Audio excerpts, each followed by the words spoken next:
Hello and welcome back. ये है video 11 fundamental of organic chemistry में। आज हम कार्बन आयन पढ़ने वाले हैं। 1.15 ये टॉपिक होने वाला है। ऐसा कार्बन जिसके ऊपर नेगेटिव चार्ज प्रेजेंट हो उसको हम कार्बन आयन बोलेंगे। अनायन यानी कि नेगेटिव चार्ज। कार्बन के ऊपर 3 ही बॉन्ड यहाँ पे प्रेजेंट होंगे, जिनमें से एक या एक से अधिक के ऊपर लोन पेयर प्रेजेंट होंगे। जैसे यहाँ पे आप एग्जाम्पल भी देख सकते हो, एसिटालाइड आयन है यहाँ पे, जिसके ऊपर नेगेटिव चार्ज प्रेजेंट है। नेगेटिव चार्ज का क्या मतलब है? इसके ऊपर इलेक्ट्रॉन्स थोड़े ज़्यादा आ रखे हैं। व्हेन अ ग्रुप और atom is removed from single bonded carbon without bond pair, जब भी कार्बन के साथ कोई भी लगा हुआ है एटम या ग्रुप, वो बिना बॉन्ड पेयर के अगर रिमूव हो जाए तो जो लोन पेयर होंगे वो कार्बन के ऊपर आ जाएंगे, जिसके चलते नेगेटिव चार्ज इसके ऊपर आ जाएगा। हाईली अनस्टेबल होंगे, one of the most reactive intermediates होंगे इन ऑर्गेनिक केमिस्ट्री। इंटरमीडिएट्स क्यों हैं वो आपको पता होना चाहिए। एग्जाम्पल है एसिटाल्डिहाइड।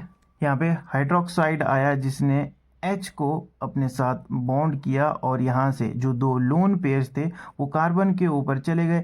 ऐसा इसलिए भी हुआ क्योंकि कार्बन इस केस में ज़्यादा इलेक्ट्रोनेगेटिव है, तो हिट्रोलिटिक यहाँ पे क्लीवेज हुई, जिसके चलते इलेक्ट्रॉन्स से या लोन पेयर था वो कार्बन के ऊपर आ गया और कार्बन के ऊपर नेगेटिव चार्ज आ गया।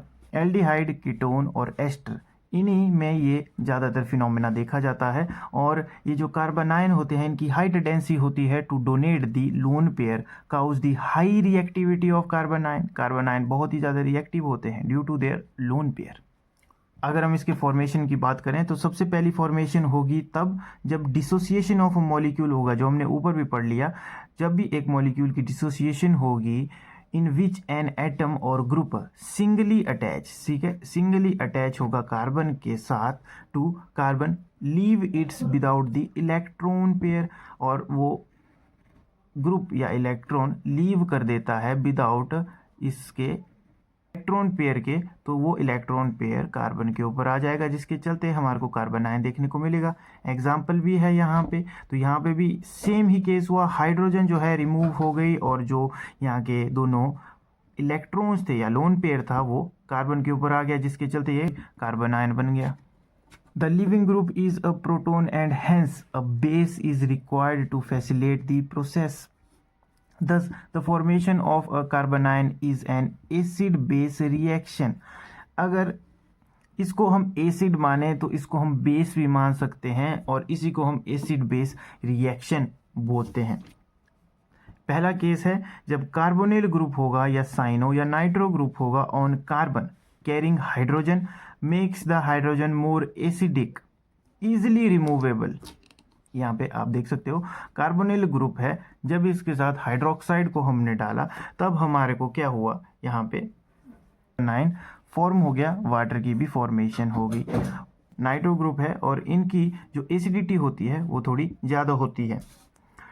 To remove a proton from a hydrocarbon, जो वेरी वीक बेस होता है, very strong base such as sodamide in NH3 has to be used. आप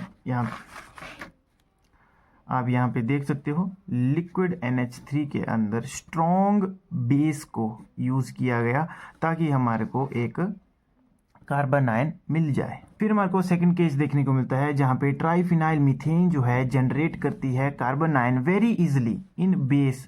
ये रही ट्राइफिनाइल मीथेन, जिसके अंदर हमने बेस के कंडीशन में हमने इसको किया, जिसमें हाइड्रोजन जो है बाहर चले जाती है, और हाइड्रोजन आपको पता है हमेशा जो पेयर है उनको छोड़ के चली जाती है, जिसके चलते हमारे को ये देखने को मिल जाता है कार्बन आयन। वो बात हो गई सिंगल बॉन्ड की। अब बात कर देते हैं जहाँ पे कार्बन डबल बॉन्ड में प्रेजेंट होगा by the addition of a nucleophile. जहाँ पे डबल बॉन्ड प्रेजेंट होंगे वहाँ पे एक न्यूक्लियोफाइल की जरूरत होगी। न्यूक्लियोफाइल आएगा जैसे ही वो अटैच होगा, तो डबल बॉन्ड होगा, उसकी शिफ्टिंग न्यूक्लियोफाइल को अटैच करने के लिए यूज हो जाएगी, और जो यहाँ का इलेक्ट्रॉन जो पेयर होंगे वो कार्बन के ऊपर चले जाएंगे, और यहाँ पे ये देखिए इसके चलते हमारे को यहाँ पे कार्बोकेटाइन देखने को मिल जाता है, but only in the presence of carbonyl group, cyano and nitro group which activate the double bond towards nucleophile attack. केवल सिर्फ इन 3 ग्रुप के प्रेजेंस में ही हमारे को ये फिनोमेना देखने को मिलेगा। अब बात कर लेते हैं इसके स्ट्रक्चर की। तो ये टेट्राहेड्रॉन स्ट्रक्चर होता है, sp3 orbital containing loan pair of electrons, ये रहे। इसका डिस्टॉर्टेड टेट्राहेड्रल स्ट्रक्चर है क्योंकि यहाँ पे लोन पेयर है। इसके जो बॉन्ड एंगल होंगे 109 से लेके 28 डिग्री, 128 डिग्री तक हमारे को देखने को मिलेंगे। क्यों? Due to lone pair repulsion which is greater than bond bond repulsion. ये रही, ये जो बॉन्ड है और ये जो बॉन्ड है, इनमें जो रिपल्शन है उससे ज़्यादा रिपल्शन हमारे को लोन पेयर की रिपल्शन देखने को मिलती है बॉन्ड के साथ।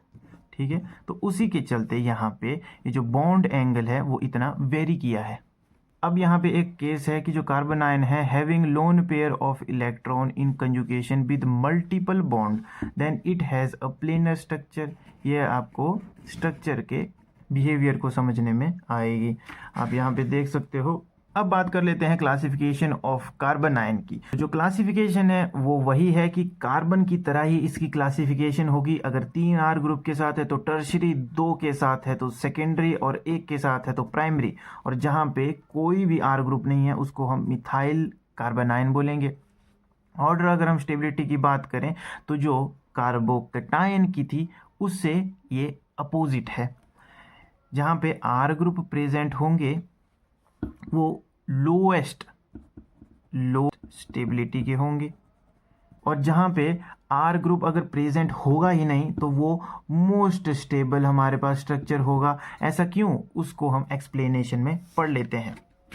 इसकी जो एक्सप्लेनेशन है वो कार्बोकैटायन की तरह ही है। अगर आपने इसको एग्जाम के लिए पढ़ना है तो आप एक को पढ़ के भी काम चला सकते हो, बस आपको उसका उल्टा ही रखना है। इंडक्टिव इफेक्ट में क्या होगा, जो R ग्रुप होते हैं वो इंक्रीज कर देते हैं electron density on negative charged carbon making it less stable. मतलब क्या है, यहाँ पे नेगेटिव चार्ज है, आपको पता है ये प्लस आई इफेक्ट शो करते हैं, तो ये अपना क्या है, नेगेटिव चार्ज इधर को फ्लो करवाएंगे या इससे इफेक्ट करवाएंगे, इधर को अपना इफेक्ट दिखाएंगे। तो जो पहले से ही नेगेटिव है उसको और नेगेटिव करेंगे तो अनस्टेबल हो जाएगा। यहाँ पे 2 है तो थोड़ा कम, और यहाँ पे R है तो और भी कम, और यहाँ पे तो R है ही नहीं, तो इसलिए ये मोस्ट स्टेबल है। अगर हम हाइब्रिडाइजेशन की बात करें तो हमारे को यहाँ पे 50% S करेक्टर देखने को मिल जाती है अल्कनिल में, और 33% S करेक्टर देखने को मिलते हैं अल्कनाइल में, और अल्काइल में हमारे को 25% ओनली।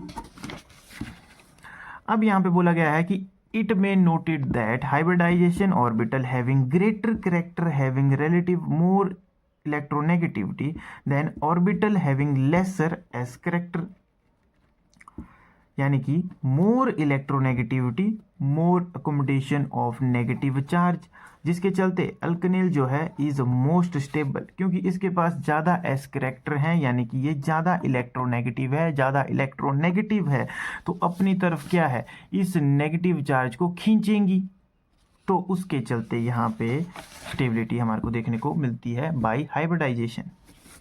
अब बात करते हैं तीसरे पॉइंट की। रेजोनेंस काफ़ी ज़्यादा मदद करता है इनकी स्टेबिलिटी के लिए।